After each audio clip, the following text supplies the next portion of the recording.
So, hi Maher, and welcome to Coffee for Future, hosted by A Forest for Future. And this is my first guest now, Maher Nidani from Ideanco. Hi, Vasila. Thanks for having me. It is awesome to have you here.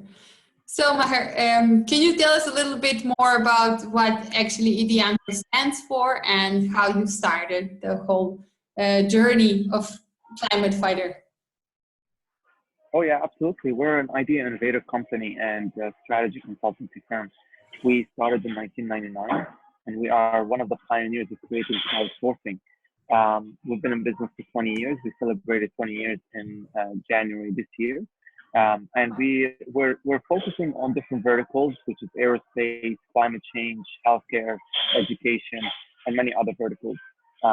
Or I should say the sexy verticals out there. We're located in 30 plus cities all across the globe, and we have about 46,000 people with us on a global level. Those are the talented crowd. So in a nutshell, this is who we are. Wow. And can you tell me, how does Ideanco define sustainability? So sustainability has always been one of the main pillars within our company. In fact, we integrated sustainability starting year one in 1999, and this was integrated internally as a key pillar for the company. And the reason behind it at that stage is that we want to give back to the community. So that was definition of sustainability, which over the years we managed to grow the sustainability to be beyond that. Although we're still committed to the community where we operate, but at the same time it became a service. It became an actual service that we provide for our customers in the field of renewable energy and climate change. And for you personally, do you also identify with this sustainability, or what is it that you personally are seeing sustainability to? You know, as a person independent from the company that I'm running, sustainability is very, very important for me. Protecting the environment and being more organic. What I mean by that is that I'd like to be very, very careful when procuring certain types of food. It has to be organic food. It's very, very important for me. So sustainability has been integrated within my life for many, many, many years. And this is one of the reasons that we integrated sustainability into the core of Ideanco. We know for a fact that sustainability is something that keeps the company up and running and keeps me as a person up and running. So this is something that's very close to my heart. And yeah, it's definitely part of my life. And because I know you're like really focused on this, this is like one of your main, let's say, personal and private focuses in life. What would you say that that Ideanco is doing to advance sustainability or to help like mitigate the climate change? Oh, very good, Visela. You know, we're doing a lot of things in the climate change.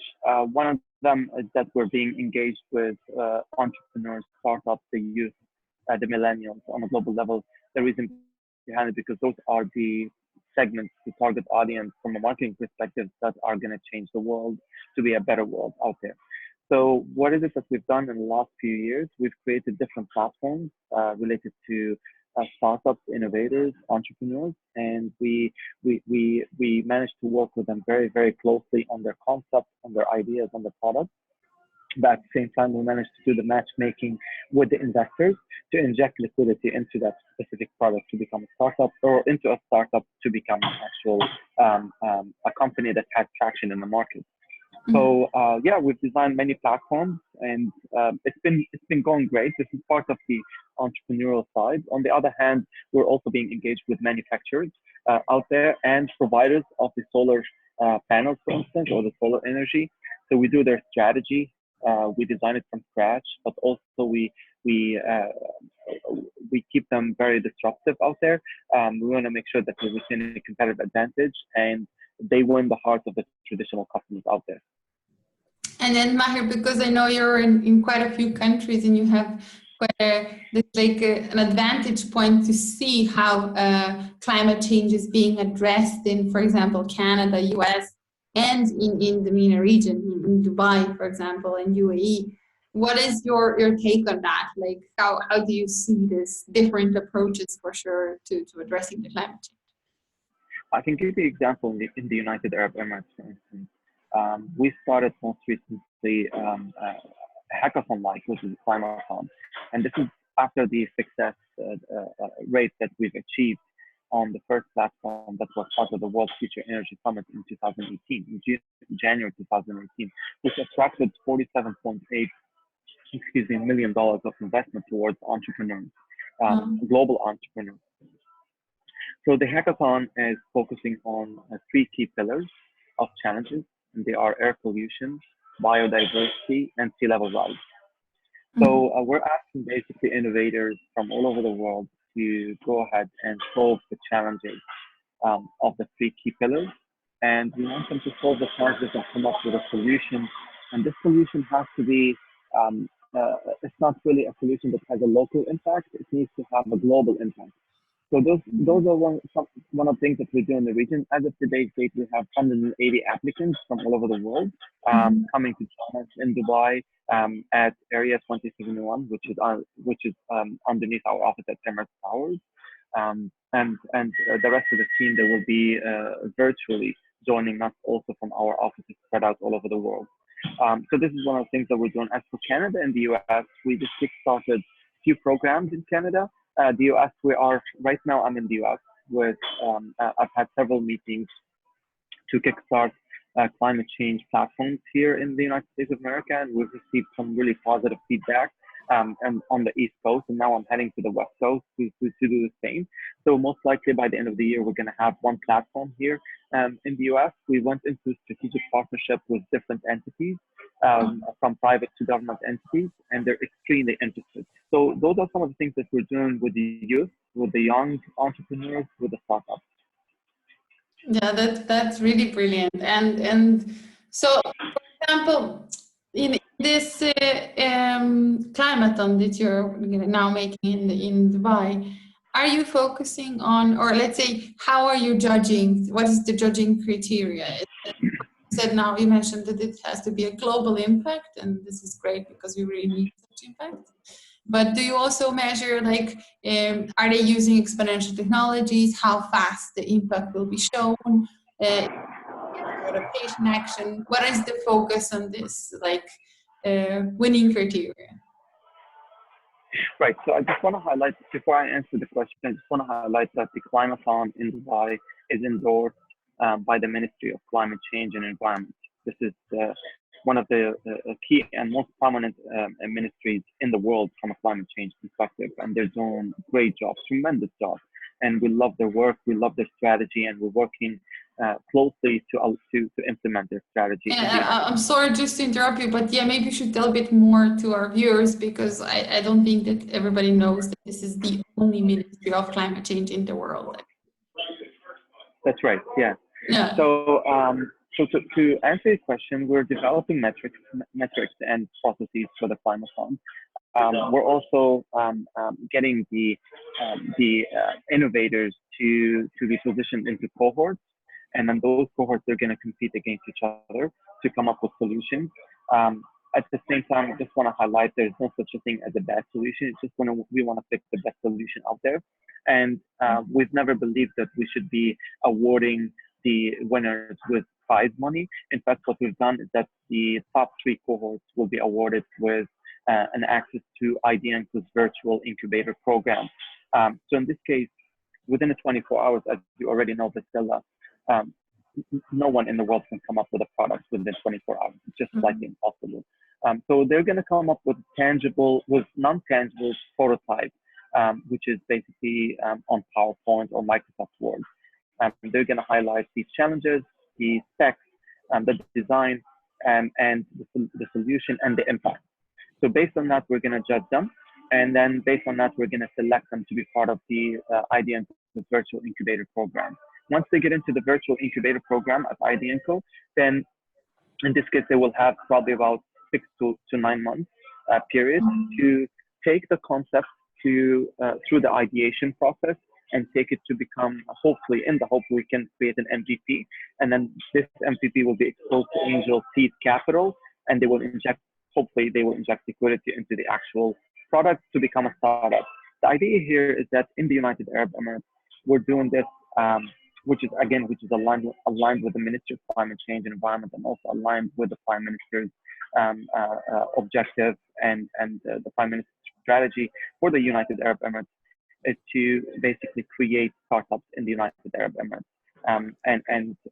and to get the ecosystem to become independent from natural resources and moving towards advanced manufacturing and entrepreneurship.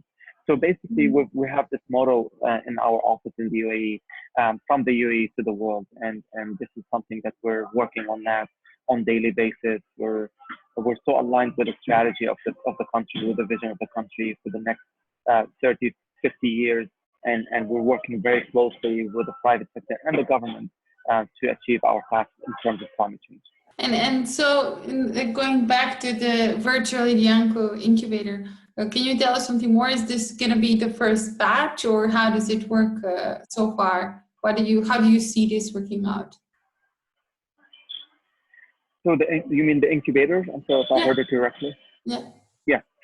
So this is, our business model is based on virtuality, and this has started since day one. So we have the virtual incubator is spread out in all different offices. And what happens there is that we in the last 5 years, we've tested this virtual incubator throughout that, and it's been proven to be successful. We've tested it with some of the unique ambassadors or entrepreneurial ambassadors in the United Arab Emirates, and other unique entrepreneurs spread out in different countries, in selected countries, not all over the world, in selected countries. And it's been proven to be successful. Why? Because we get a unique team of people that are highly qualified, spread out in different offices. Some of them are good in marketing, others are good in financial modeling, others are good in strategy and business models, and others are good in regulatory and legal formation. But the cool thing about all of them, all of the team members, is that they're aligned with the entrepreneurial spirit of the entrepreneur and the incubator. So the idea here within the incubator is that we want to go ahead and take this entrepreneur and transform him, he or she, but also we want to make to become much more entrepreneurial, to become much more disruptive, but at the same time to make sure that their business model and their product has a market out there. It can gain traction. So we test the water with their products and services, and we want to make sure that it can gain traction out there. And at the same time, we just want to avoid having something that's ahead of its time. Yeah. Okay. So now that is really cool. That is really cool because they'll get insights from different perspectives and definitely different backgrounds, but also different perspectives in terms of geographical locations. And this is something where you really pull a lot of information from.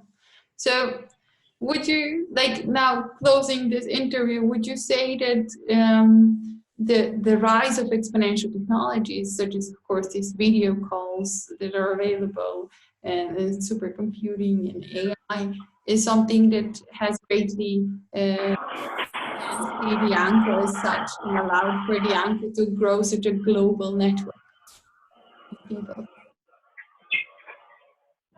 Right. So yes, I mean us as a company, we've been very, very engaged and extremely serious about the new technology out there, particularly on artificial intelligence and blockchain. So we're integrating that within our core, and this is something that's definitely going to help us to make sure that the climate change and the aerospace and the other verticals that we're running are running effectively, smoothly to serve the core purpose, which is coming back to the community that we serve and the end users. So we want to provide those ultimate services to the end users, whether the end user is B2B or B2C. In this case, yes, AI is picking up momentum dramatically.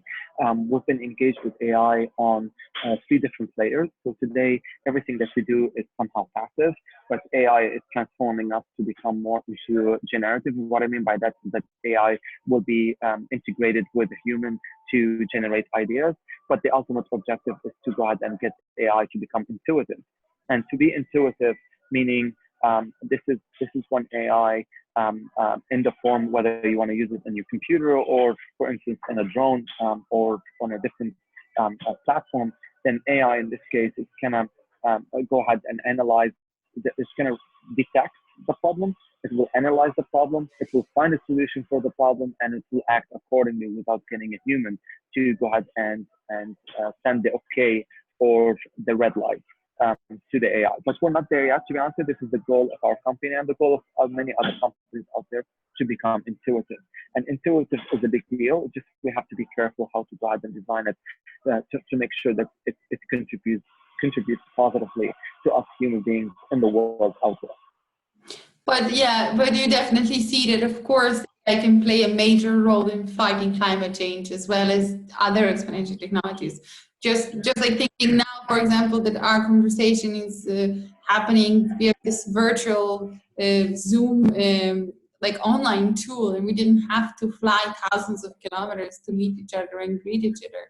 I mean, only this is helping to climate change, right? I'm sorry, I didn't hear that. Say it again. I mean, the advancements of exponential technologies is so fast that just having this meeting now online has saved so much CO2 compared to if you had to fly in Dubai, for example, you know? Yeah, I see the Right. So if I heard the question correctly, Dubai and the United Arab Emirates is basically taking exponential technologies, artificial intelligence, blockchain very, very seriously. They have the Ministry of Artificial Intelligence place. There's the Ministry of Possibilities now, which is something unique, and they launched this a couple of weeks ago. It's something amazing. I've always believed that the impossible is always possible, and the United Arab Emirates, they have the same vision. That anything can be achieved as long as you put your mind into it. So those are really unique things that are going to change how the system is going to work, and it's going to transform the country to become so entrepreneurial and a happening place. Although it's already a happening place, in the United Arab Emirates, as you already know, Vasila, you live there, so you know how it is. It's a beautiful place. We love being there, and it's one of the unique places in the world that's transforming not just the UAE but also the region. They are taking the leadership on AI, blockchain in the region, and definitely we see lots of alignment with what's happening in the UAE. So exponential technologies, AI, blockchain, those are key components that will be integrated in everything that we do in the future. And us as a company, we're taking them very, very seriously. Okay, well, that's for us, for our interview. This was important, and I'm glad that you've mentioned the climathon. So, of course, below this video, I'll share the link to the climathon that you already shared with me, so that somebody who's interested may participate virtually or in person. And if there are any other links that you would like me to share with our audience, you'll also give them to me, right? And right. Yeah, I mean, they can go to ideanco.com. This is ideanco at the end.com, and they can click on the climathon. And from there, they can click on visiting the page of the climathon, and they will receive all the information related to climathon. The applications are still open till May 15th.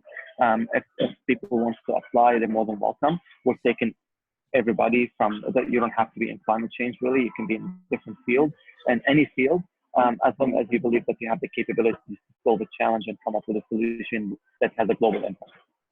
And this is, again, to mention the first climathon in Africa and Middle East. So it's very big deal. Actually, just to be particular, it's the first climathon in the Middle East. In the Middle East. Okay. Yeah, perfect. Well, thank you so much, Maher, for having this chat with me, and wish you all the best for the climathon. Of course, the Forest for Future is there with you guys, and help promote and support in whatever way we can. And talk to you soon. All the best.